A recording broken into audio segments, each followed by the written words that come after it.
Hello मित्रांनो, गुरुपौर्णिमेच्या सगळ्यांना शुभेच्छा. मी निघालो विहारात जायसाठी. मला वाटून राहिलं मला मस्त स्वेट झाला का काका बाप्पा. अबा पाहतो तो लोक मस्त येऊन होते ना, मला स्वेट झाला होता. मला जागा नव्हती बसाले. विहार आमचं लहानच आहे, मग बाहेर बसलो मस्त हवेशीर.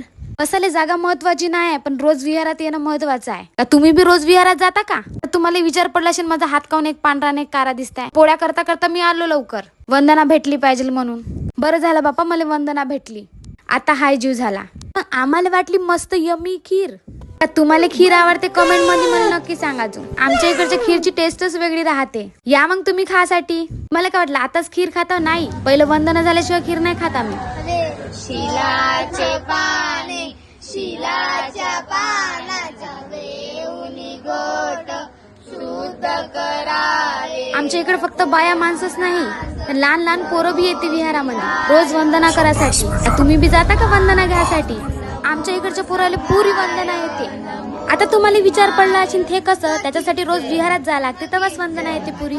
मग खाली खीर मस्त टेस्टी होती बाप्पा. हे तर पोरगी म्हणे ताई आपल्याला डबल भेटते का म्हणे. मी म्हणलं जे भेटले ते खाऊन टाक. आज तर मस्त मजाच आली, कारण आज मस्त बायाने नाही का, आज मस्त आम्हाला गोड गोड खायला भेटलं, ते बी बहुत सारं. मागून आली होती ना, अक्षदा नाही लावली होती, मग अक्षदा लावलो. मग मीनं बिनवून दिली बर्फी वाटून टाका बा म्हणून. मग ते बी बर्फी खालो. मस्त तोंड गोड गोड झालं होतं. मिठाई खाऊन निघालो आपल्या घराकडं. भेटूया नेक्स्ट व्हिडिओ मध्ये.